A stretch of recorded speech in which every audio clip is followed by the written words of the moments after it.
नवरात्रि के पावन अवसर पर हम आपको माँ दुर्गा के दूसरे स्वरूप माँ ब्रह्मचारिणी की कथा सुनाने जा रहे हैं। माँ ब्रह्मचारिणी तप, संयम और साधना की प्रतीक हैं।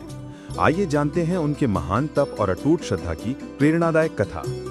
पौराणिक मान्यता के अनुसार माँ ब्रह्मचारिणी ने हिमालय के घर पुत्री के रूप में जन्म लिया था। नारद जी के उपदेश से उन्होंने भगवान शिव को पति रूप में प्राप्त करने का संकल्प लिया और इसके लिए उन्होंने घोर तपस्या की। उन्होंने 100 वर्षों तक केवल जमीन पर रहकर शाक और फल खाकर जीवन यापन किया। कई वर्षों तक उन्होंने कड़ा उपवास रखा और खुले आकाश के नीचे वर्षा, धूप और सर्दी का सामना किया। 3000 वर्षों तक तो केवल बेलपत्र खाकर जीवन बिताया। धीरे धीरे उनका शरीर एकदम क्षीण हो गया, लेकिन तप में कोई कमी नहीं आई। आखिरकार उन्होंने पत्ते भी खाना छोड़ दिए और इसी कारण उन्हें अपर्णा कहा जाने लगा।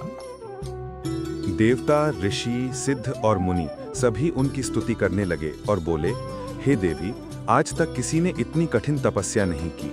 ये केवल आप ही कर सकती थी। आपकी मनोकामना पूर्ण होगी और भगवान चंद्रमौली शिव आपको पति रूप में प्राप्त होंगे। इस कथा का सार यही है कि जीवन के कठिन संघर्षों में भी मन को विचलित नहीं होने देना चाहिए। जो साधक सच्चे मन से मां ब्रह्मचारिणी की उपासना करता है, उसे सर्वसिद्धि और आत्मबल की प्राप्ति होती है। मां दुर्गा का ये दूसरा स्वरूप भक्तों को अनंत फल देने वाला है।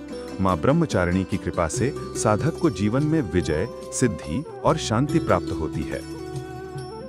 नवरात्रि के दूसरे दिन मां ब्रह्मचारिणी की उपासना की जाती है।